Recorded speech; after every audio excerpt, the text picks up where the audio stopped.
14 अगस्त 2005 सुबह का वक्त था। हीलियोस फ्लाइट 522 साइप्रस के लार्नाका इंटरनेशनल एयरपोर्ट से ग्रीस के एथेंस इंटरनेशनल एयरपोर्ट जाने के लिए तैयार थी। सुबह के करीब 9:07 पर फ्लाइट ने उड़ान भरी। उस समय इसमें 115 पैसेंजर और 6 क्रू मेंबर सहित 121 लोग सवार थे और इसे उड़ा रहे थे 58 वर्षीय German contract base pilot Hans Jurgen Merten, जिन्हें कुल 16,900 फ्लाइट आवर्स का अनुभव था। वहीं इनके को पायलट के तौर पर मौजूद थे 51 वर्षीय पैम्पोस चार्लम्स, जिन्हें कुल 7,549 फ्लाइट आवर्स का अनुभव था। वहीं फ्लाइट अटेंडेंट के तौर पर एंड्रियास प्रोड्रोमो कमान संभाल रहे थे। उड़ान भरने के 5 मिनट बाद यानी 9:12 पर प्लेन 12,040 फीट की ऊंचाई पर पहुंच गया और इस ऊंचाई पर पहुंचने के बाद ही अचानक प्लेन में एक अलार्म बजने लगता है। जब इस अलार्म की जांच की गई तो पता चला कि ये take off configuration warning alarm था, जिसे देखने के बाद दोनों पायलट हैरान हो गई। और वो इसलिए क्योंकि take off configuration warning alarm तब बजता है जब प्लेन ग्राउंड पर होता है और उड़ान भरने के लिए तैयार नहीं होता। ऐसे में 12,000 फीट की ऊंचाई पर इस अलार्म के बजने का मतलब दोनों पायलट को समझ ही नहीं आ रहा था। स्थिति की गंभीरता को भांपते हुए उन्होंने एटीसी यानी एयर ट्रैफिक कंट्रोल से संपर्क साधना ही उचित समझा। फिर उन्होंने तुरंत ही एटीसी से संपर्क कर उन्हें बताया कि उनके विमान का take off configuration warning alarm बज रहा है। पायलट एटीसी को ये सब बता ही रहे थे कि इतनी ही देर में प्लेन के कॉकपिट में मौजूद कंट्रोल पैनल पर कई सारे अलार्म एक साथ बजने शुरू हो गए और इन अलार्म्स की आवाज के कारण पायलट्स की आवाज एटीसी तक पहुंचना भी बंद हो गई। साथ ही प्लेन का मास्टर क्वेश्चन अलार्म भी बजने लगा था, जिसका मतलब था कि प्लेन के कई सारे सिस्टम एक साथ ओवरहीट हो चुके हैं। दोनों ही पायलट्स की दिक्कतें अब बढ़ने लगी थी। उन्हें कुछ समझ नहीं आ रहा था कि अचानक ये सब क्या हो रहा है। इधर ये सब देखकर प्लेन में अफरा तफरी का माहौल बन गया। क्रू मेंबर लगातार यात्रियों को शांत कर रहे थे। सभी पैसेंजर्स को सांस लेने में काफी ज्यादा दिक्कत आ रही थी, इसलिए उनके ऑक्सीजन मास्क अपने आप ही नीचे आ गई। दरअसल जब प्लेन में ऑक्सीजन का लेवल कम होता है तो ऑक्सीजन मास्क अपने आप ही नीचे आ जाते हैं। इस दौरान प्लेन लगभग 18,000 फीट की ऊंचाई पर था। पायलट बार बार एटीसी से संपर्क कर उन्हें अपनी समस्या बताने का प्रयास कर रहे थे, लेकिन उनकी बात एटीसी तक पहुंच ही नहीं पा रही थी और कुछ ही देर में प्लेन का एटीसी से कनेक्शन भी पूरी तरह टूट गया। इसके बाद भी एटीसी ने बार बार फ्लाइट से संपर्क साधने की कोशिश की, लेकिन उन्हें कोई उत्तर नहीं मिला। प्लेन अब लगातार ऊपर की ओर बढ़ता जा रहा था। आमतौर पर इस रूट पर फ्लाइट को लगभग 1 घंटे और 45 मिनट का समय लगता है, यानी करीब 10:45 पर इस प्लेन को एथेंस एयरपोर्ट पर पहुंचना था। 9:23 पर प्लेन 34,000 फीट की ऊंचाई पर पहुंच चुका था। इसके बाद 9:37 पर यह विमान एथेंस के फ्लाइट इंफॉर्मेशन रीजन में पहुंच गया। 10:12 से 10:50 तक एथेंस एटीसी यानी एथेंस एयर ट्रैफिक कंट्रोल की टीम रेडियो कॉल्स के जरिए इस प्लेन से संपर्क साधने की कोशिश करती रही, लेकिन उन्हें कोई जवाब नहीं मिला। अब 10:45 हो चुके थे और इस समय प्लेन को एथेंस इंटरनेशनल एयरपोर्ट पर लैंड करना था, लेकिन प्लेन का अभी तक कुछ अता पता नहीं था। कुछ अनहोनी की आशंका के चलते ग्रीस अधिकारियों ने तुरंत ही अपने 2 सबसे बढ़िया F-16 फाइटर जेट को इस विमान को ढूंढने के लिए भेजा। कुछ ही देर में इन फाइटर जेट्स ने हीलियोस फ्लाइट 522 को ढूंढ लिया। इनमें से एक फाइटर जेट उड़ते उड़ते इस विमान के बहुत करीब आ गया था, ये देखने के लिए कि अंदर आखिर चल क्या रहा है। तो इस फाइटर जेट पायलट ने देखा कि प्लेन के अंदर को पायलट की सीट पर कोई बैठा हुआ है। वहीं मेन पायलट अपनी सीट पर सिर नीचे करके बेसुध हालत में पड़ा हुआ है। फिर ये फाइटर जेट पीछे गया और अब इसने पीछे वाली खिड़की से प्लेन के अंदर के हालात का जायजा लिया। लेकिन फाइटर जेट के पायलट के लिए हैरानी की बात तो ये थी कि अपने बराबर में 2 फाइटर जेट्स के उड़ने के बावजूद किसी भी पैसेंजर्स ने मुड़कर उनकी तरफ नहीं देखा। किसी भी पैसेंजर की तरफ से उन्हें कोई भी रिएक्शन नहीं मिला। तभी लगभग 11:49 पर फाइटर जेट्स के पायलट्स ने देखा कि एक शख्स प्लेन के कैबिन से होकर कॉकपिट की तरफ जा रहा है। कुछ ही सेकंड्स में ये शख्स प्लेन की पायलट सीट पर बैठा हुआ दिखाई दिया। कॉकपिट में बैठे इस शख्स को देखकर फाइटर जेट्स के पायलट ने इसे इशारा कर स्थिति के बारे में जानना चाहा। ये शख्स भी उन फाइटर जेट्स के पायलट्स को कुछ बताना चाह रहा था, लेकिन वो कुछ बोल ही नहीं पाया। तभी लगभग 1 मिनट बाद 11:50 पर प्लेन के लेफ्ट इंजन ने काम करना बंद कर दिया और प्लेन लेफ्ट साइड से झुककर तेजी से नीचे की ओर गिरने लगा। पायलट सीट पर बैठा वो शख्स इसे कंट्रोल करने की कोशिश तो कर रहा था, लेकिन वो इसे कंट्रोल कर ही नहीं पा रहा था। ठीक 12 बजे प्लेन के राइट इंजन ने भी काम करना बंद कर दिया। प्लेन का कंट्रोल अब पूरी तरह से खो चुका था। 12:04 पर प्लेन एथेंस से लगभग 40 किलोमीटर दूर ग्रामेटिको की पहाड़ियों में जाकर क्रैश हो गया और इसके क्रैश होने के साथ ही इसमें सवार क्रू मेंबर समेत सभी 121 लोगों की मौत हो गई। दोस्तों, एक बार महसूस कीजिए उस पल को जब 121 यात्रियों से भरा ये प्लेन जब पहाड़ से टकराया होगा तो क्या गुजरी होगी उन फाइटर जेट्स के पायलट पर, जिन्होंने इन लोगों को अपनी आंखों के सामने जाते हुए देखा होगा और वो इनके लिए कुछ भी नहीं कर पाए होंगे।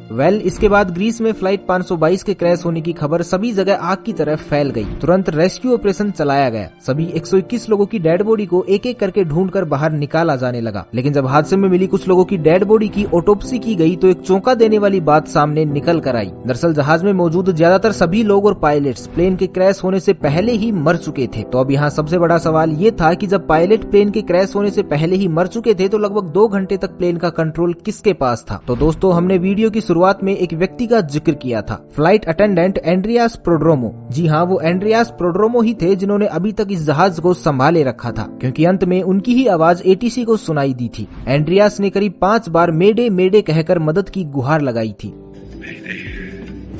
Mayday. Flight 5.